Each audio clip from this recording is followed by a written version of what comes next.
ኢሳያስ ፍጻሜያቸው ተቃረበ። ህዝቡ ግልብጥ ብሎ ወጣ። የኤርትራ ጎዳናዎች ለተቃውሞ በወጡ ወጣቶች ተሞሉ። ኢሳያስ ኢትዮጵያን ሲጠብቁ ከውስጥ ተቃውሞ ፈነዳባቸው። የፕሬዝዳንቱ ምስሎች በኤርትራ ጎዳናዎች እየተቃጠሉ ነው። ዶክተር ደብረጽዮን ጥቃት ተፈጸመባቸው። የህወሓቱ ሊቀመንበር ከቦምብ ጥቃት አመለጡ። በደብረጽዮን መኖሪያ ቤት ላይ ጥቃት እንደተፈጸመ ተገለጸ። የኢትዮጵያ መንግስት ፍላጎት አሰብ ብቻ አይደለም ሉዓላዊነትን ጭምር ለመድፈር ነው በሚል ተስፋ የቆረጠበትን የኤርትራ ህዝብ ለጦርነት ለማነሳሳት የተጋጋጠ የሚገኘው የኢሳያስ መንግስት ያልጠበቀው ገጥሞታል። ኤርትራን በብቸኝነት ያስተዳደረው አምባገነኑ መሪ ኢሳያስ አፈወርቂ ፍጻሜው የደረሰ ይመስላል። ከውስጥም ከውጭም ጫናዎች በርትተውበታል። አሁን ደግሞ ጦሩን ወደ ድንበር አስጠግቶ ኢትዮጵያን ሲጠብቅ ከውስጥ ማብቂያ ያለው የማይመስል አመፅ ተነስቶበታል። ኢሳያስ የሚያደርጉት የጠፋቸው ሲሆን የኤርትራ የተለያዩ ከተሞችና አካባቢዎች ለተቃውሞ በወጡ ወጣቶች ተሞልቷል።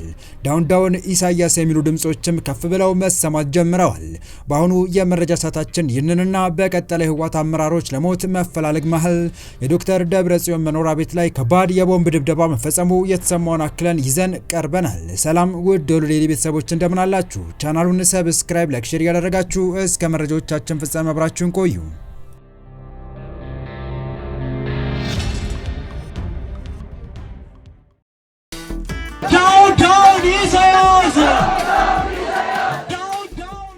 ኢትዮጵያ ልትወረኝ ነው፣ እኔ ለመውረር ቀን ከሌት እየዛተችና ጦሯን እያጠናከረች ነው በሚል የማስጠንቀቂያ ጋጋታ እያሰማ የሚገኘው የኢሳያስ አፈወርቂ መንግስት የሚበላው ሰዓት ከውስጡ ተነስቶበታል።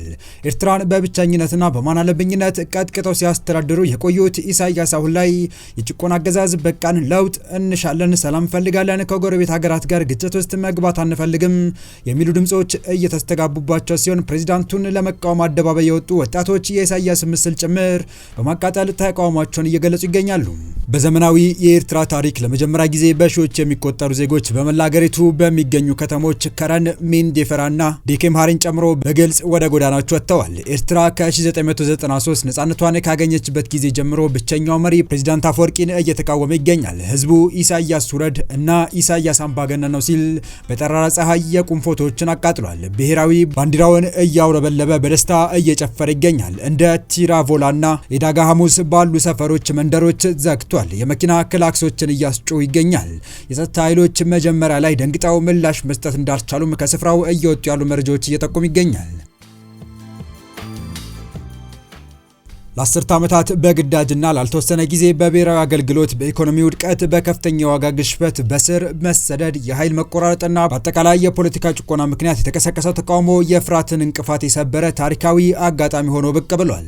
በአፍሪካ እጅግ አምባገነን በሆኑ ስርዓቶች ስር ለረጅም ጊዜ ጸጥ ብለው የቆዩት ኤርትራውያን አሁን የኢሳያስ አገዛዝ ማብቃት በተስፋ እየጠበቁ ሲሆን ከጥቂት ቀናት በፊትም ተመሳሳይ ተቃውሞዎች በኤርትራ የተለያዩ አካባቢዎች እንደነበረም ተገልጿል።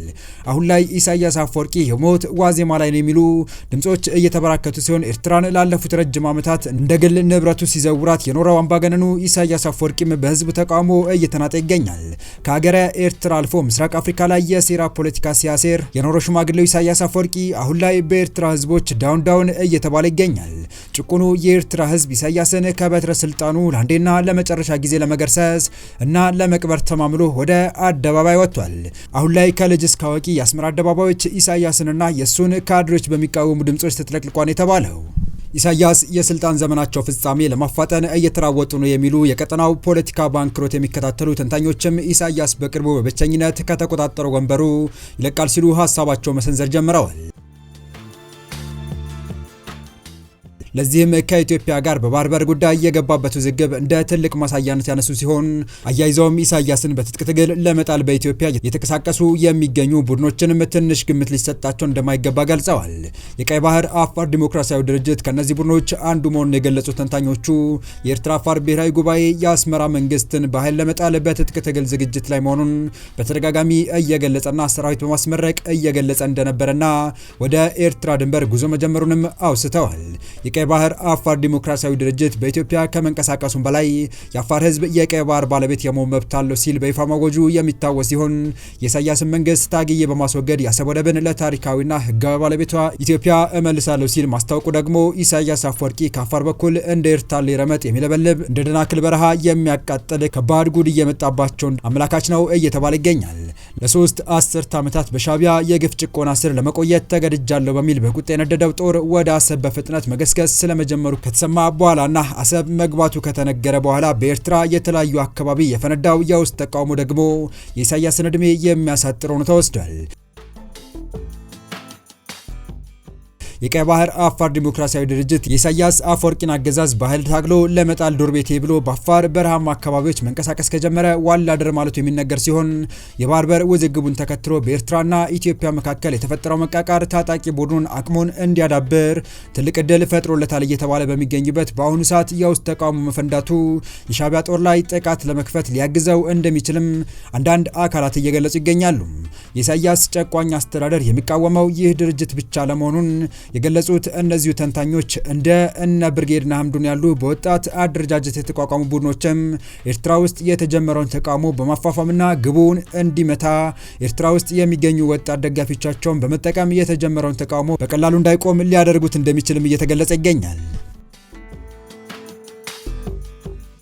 በቀጣይ መረጃ የዶክተር ደብረጽዮን ገብረ ሚካኤል መኖሪያ ቤት ላይ የቦምብ ጥቃት መፈጸሙ ተገለጸ። ድርጊቱ የተፈጸመው በ12/03/2018 ከምሽቱ 12 ሰዓት ተኩል ላይ ሲሆን የደረሰው ጉዳት እስካሁን እንዳልታወቀ ነው የተነገረው። በትግራይ ክልል መቀለ በደብረጽዮን መኖሪያ ቤት ላይ በተፈጸመው የቦምብ ጥቃት ሊቀመንበሩ ጥቃት ይደርስባቸው አይደርስባቸው እስካሁን ግልጽ መረጃ ባይኖርም አንዳንድ ታማኝነታቸው እምብዛም የሆኑ ምንጮች ግን የህወሓቱ መሪ በወቅቱ ቤት ውስጥ እንዳልነበሩና ጉዳት እንዳልደረሰባቸው እየገለጹ ይገኛሉ። በህወሓት አመራሮች ላይ የተጀመረው ተቃውሞ አድማሱን አስፍቶ ከህዝቡ ባሻገር ወደ ሰራዊቱ መግባቱ ተከትሎ የህወሓት አመራሮች ትልቅ የሚባል ደህንነት ስጋት ውስጥ እንደሚገኙ እየተገለጸ በሚገኝበት ወቅት የጥቃት መፈጸሙም ነገሩ እንዴት ነው የሚል ጥያቄ አስነስቷል። የህወሓት መከፋፈል ተጠናክሮ መቀጠሉና አንዳንድ አመራሮችና ጀነራሎችም ስብሰባ በሚያደርጉበት ወቅት በሀሳብ ሳይግባቡ ሲቀሩ መሳሪያ እየተማዘዙ መሆኑ ምናልባትም የደብረጽዮን መኖሪያ ላይ የተፈጸመው ጥቃት ደብረጽዮን ከተቃቃሩት አካል የተቃጣባቸው ጥቃት ሊሆን እንደሚችልም እየተነገረ ይገኛል። ከሰሞኑ ጀነራል ምግበ ኃይለ ከህወሓት ተገንጥሎ ለመውጣት በህቡ እንቅስቃሴ መጀመሩ የህወሓት ነገር አክትሞለታል እንዲባል እንዳደረገ የሚታወስ ሲሆን ከፍተኛ የህወሓት ወታደራዊ አዛዥ የሆነው ምግበ ኃይለ አሁን ላይ እነ ሞንጆሪኖና ደብረጽዮን እየሄዱበት ያለው መንገድ እንዳልተመቸው የሚወጡ መረጃዎች ሲጠቁሙ ቆይቷል። ሰሞኑን ከፍተኛ የህወሓት ወታደራዊና የፖለቲካ አመራሮች በዝግ ስብሰባ መቀመጣቸው የተነገረ ሲሆን ታዲያ በዚህ ስብሰባ ላይ ምግበ ኃይለ ሰፊ ንግግር ማድረጉና በዚህ ንግግሩም ከሻቢያ ጋር የፈጠርነው ጥምረት ታጣቂውን እያሳጣን ነው ሲል በምሬት ተናግሮ እንደነበር የሚታወስ ነው። ንግግሩን ሲቀጥልም ሻቢያን ላለፉት 30ና ከዛ በላይ ዓመታት እናቃታለን፣ ያደረገችውንም አንረሳም፣ አሁንም ሻቢያን አናምናትም ሲል ነበር ጀነራል ምግበ ኃይለ የተናገረው። ታዲያ ይህ ስብሰባ ያለ ስምምነት የተጠናቀቀ ሲሆን አሁን ላይ ግን ምግበ ኃይለ የሱ ታማኝ ከሆኑ ወታደሮች ጋር በመሆን የራሱን ኃይል እያደራጀ እንደሚገኝ ነው የተነገረው። ምግበ የራሱን ኃይል ይዞ ነፃ መሬት ታጣቂዎችን ይቀላቀላል ወይስ የራሱን ግንባር ፈጥሮ ይዋጋል የሚለው እስካሁን ግልጽ አይደለም። በህወሓት የአርሚ አመራሮች መካከል የተፈጠረው ልዩነት እየሰፋ ሄዶ እርስ በርሳቸው መታኮስ መጀመራቸው ጭምር እየተሰማ ሲሆን ያለቃውን የሻቢያ ትዕዛዝ እየፈጸመ የሚገኘው ህወሓት በታጣቂዎቹ መካከል የነበረው አለመስማማት ከፍ ብሎ በአመራሮቹ መካከል መፈጠሩም ራስ ምታት ሆኖበታል የተባለው እርስ በርሳቸው ለመጠፋፋት ጥቃቶችን እየተሞካከሩ እንደሆነ የተነገረ ሲሆን ይህ የደብረጽዮን ቤት ላይ የተፈጸመው ጥቃትም ከሰሞኑ በህወሓቶች ዘንድ እየተለመደ የመጣው ልማድ አንዱ አካል ሳይሆን አይቀርም እየተባለ ይገኛል። የተወደዳችሁ የቻናላችን ቤተሰቦች ለአሁኑ ለእናንተ የመጠናሉ ብታደምጧቸው ታተርፉባችኋላችሁ ብለን የመረጥንላችሁ ዕለታዊ መረጃዎቻችን እስካሁን ያደመጣችኋቸው ነበሩ።